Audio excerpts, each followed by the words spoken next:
After receiving the news about Brown, did you feel it was kind of hard for you guys to get into the mindset of this game? Maybe at the beginning, probably at the beginning, but we snapped out of it. I think I called the first time out and we gave up 21 points in the first 6 minutes or whatever, and we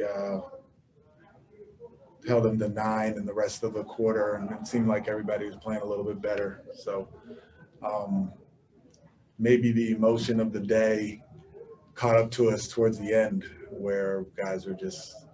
I think we looked tired towards the end of the game, and they put the zone on, and we were short on all of our threes, and we were getting some good looks, and then we were short on our closeouts to their 3-point shooters. So maybe some of it is the travel back to back and all of that, and the emotion of kind of what's been going on with the group.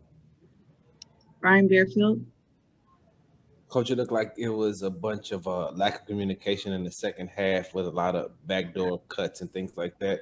Was that it? Was that the problem? Not enough communication on the defensive end? I would say a combination of the communication, but also just playing with leverage and not playing above our guys, playing below our guys. And you're not going to allow the back cuts and that sort of thing if you're playing below. And we talked about that and we rectified that out of one of our timeouts. But yeah, there was a stretch there where they were getting the passes because Duncan Robinson is such a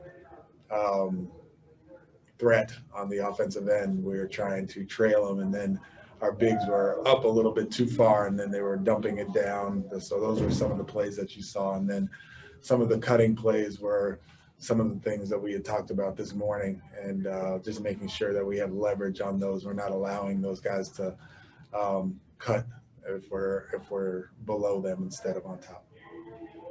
Adam Spollen. Will Sterling travel back with you guys? I'm not sure. Jonathan Fagan. Jonathan. I'm sorry, Stephen was, I think, saying something. I wouldn't say anything. No, he wasn't. Oh, okay. He'd always take away the lane, but you guys were getting in and getting a lot of shots inside for a half. Obviously, they changed up defensively a little bit, but were there things that you guys were doing that were not done in the second half?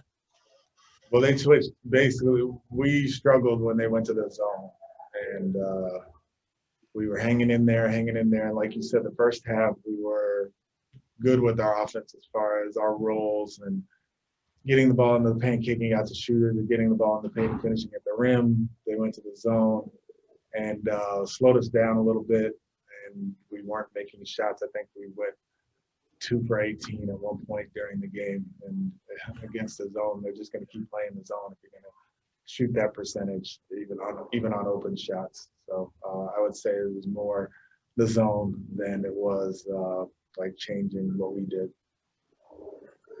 Thank you. Thank you, Coach.